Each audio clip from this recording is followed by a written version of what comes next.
Por favor, pastor Caio, qual a diferença entre pecado para a morte? Esse negócio aqui é muito engraçado, pessoal. Pecado para a morte. E o que não é para a morte? E o que não é para a morte. Eu falei na sexta-feira passada que o conceito de pecado para a morte, o único que nos está explicitado, é a blasfêmia contra o Espírito Santo. E também disse que para uma pessoa conseguir blasfemar com o Espírito Santo, ela tem que querer e muito. Não é fácil blasfemar contra o Espírito Santo. Blasfemar contra o Espírito Santo não é mandar o Espírito Santo para PQP. Mas quem faz isso é um cara que não está nem entendendo o que está falando, né? Nada ainda. Não é o cara que conta uma piada sobre o Espírito Santo. Não é o cara... Nada disso. Para o cara poder conseguir blasfemar contra o Espírito Santo, ele tem que ser assim um Caifás. Ele tem que ser um Caio Fábio. Ele tem que ter consciência do que está acontecendo para deliberadamente ficar tão endiabrado, tão transformador da consciência que tem em dureza de coração deliberada contra Deus, que para que eu conseguisse fazer isso, você tinha que olhar nos meus olhos e já não ver nem o castanho dos meus olhos. Você já ia ver aquilo que a gente enxerga quando uma pessoa está em estado de total possessão demoníaca. Quando frequentemente você vê o olho inteiro ficar completamente negro, parece que a pupila dilata toda, que só fica negridão. Aquele estado de alteração absoluta. Pior ainda do que isso, lúcido.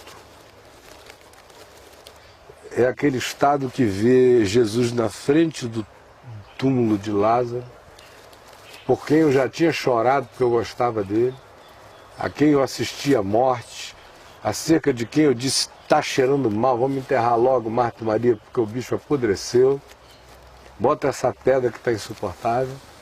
Quer dizer, eu nunca tive nenhuma dúvida de que o homem morreu e ficou podre. Porque eu não gosto de Jesus e do que ele representa e do poder que ele pode tirar de mim e do fato de que o eixo de interesse do povo se deslocou do templo para o lugar onde Jesus esteja, ainda que seja em qualquer lugar, Jesus passou a ser o centro de poder andante imóvel, e isso me relativiza, e eu sou o Caifás, ou eu sou um cupincha desse panteão de demônios religiosos. E quando vejo chegar ali e ressuscitar o homem, vou lá e digo, olha, ele fez um sinal que não dá para negar. Vamos matar esse cara, porque se deixar ele vivo, o mundo inteiro vai após ele. Você blasfemar contra o Espírito Santo, eu não consigo negar, mas vamos matar Deus. Se Deus tiver um propósito, ele vai ter que arranjar um outro, vai ter que nascer um outro cara, vai ter que esperar eu morrer. Ele se colocou como inimigo de Deus consciente. Frontal. Ou naquele caso que Jesus usou na hora, quando ele curou o cego e mudo, e que era vítima de uma possessão demoníaca, e o homem passou a ver e a falar, e a interpretação teológica foi ele expele demônios pelo poder de Beelzebul. Eu disse que nem ali Jesus tinha dito que eles tinham pecado contra o Espírito Santo. Eu disse duas coisas sexta-feira passada. Uma é que Jesus tinha ilustrado como era que alguém poderia pecar contra o Espírito Santo e com que nível de consciência e deliberação se praticava esse pecado. E a segunda coisa, eu disse que Jesus também não tinha dito que eles haviam já pecado. O que eles estavam vindo era um grande cuidado, era uma grande advertência. Não brinquem com isso. Porque se vocês ficarem brincando com isso, com esse nível de consciência que vocês têm, de deliberação que vocês têm, vocês vão entrar num terreno do qual não se tem volta.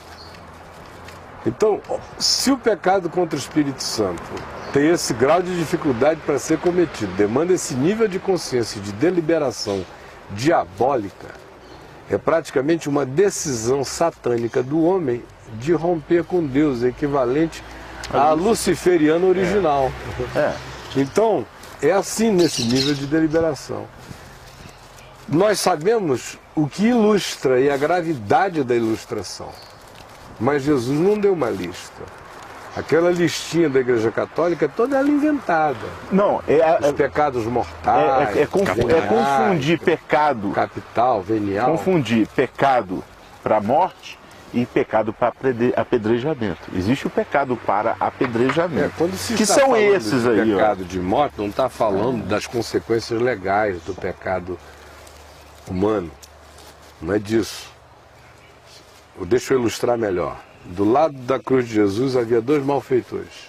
Todos os 2 tinham pecado contra a lei. Todos os 2 estavam pagando o que os seus atos mereciam. Diagnóstico de um deles. Né? Os nossos atos mereciam. Aqueles atos e aqueles pecados, eles pagaram até o fim, a lei. Conforme os seus atos mereciam. Agora, havia uma diferença brutal entre os 2 bandidos. Não havia do ponto de vista da transgressão da lei humana. A transgressão da lei humana estando sob igual sentença. A diferença brutal estava onde? É que tinha um que não só pecara para a morte, conforme a lei dos homens estabelecia que em havendo aquela transgressão a consequência seria a morte, mas ele continuara pecando, mesmo com a condenação da morte física, para a morte espiritual. Porque apesar de estar, é o que o outro diz a ele, tu nem ao menos temes a Deus estando sob igual sentença, nós, na verdade, com justiça, porque estamos pagando o que os nossos atos merecem, mas este nenhum mal fez. Então tem 2 leis em operação, 2 mortes em operação. O homem que confessou isso e disse, lembra-te de mim quando vieres no teu reino, morreu uma única morte, pela transgressão à lei. O outro morreu 2 mortes. Ele morreu a morte da transgressão da lei e ele morreu a morte que mata. Isso. Porque a morte diabo, que mata é a morte. É aquela de Gênesis. No dia em que dela comeres, morrendo morrerás. Tem a morte que mata só o corpo, mas não mata. E tem a morte que mata mesmo. E o conceito de segunda morte, que aparece no livro do Apocalipse, que do ponto de vista do dispensacionalismo escatológico tem outras interpretações. Agora, para efeito de ilustração imediata, Jesus com aqueles 2 malfeitores ilustra bem esses 2 estados, essas 2 dimensões. Então, quando João está falando de pecado para a morte, ele não está falando de um pecado que, se o cara for apanhado, ele vai para a cadeira elétrica. Se no Brasil não tem pecado para a morte, né?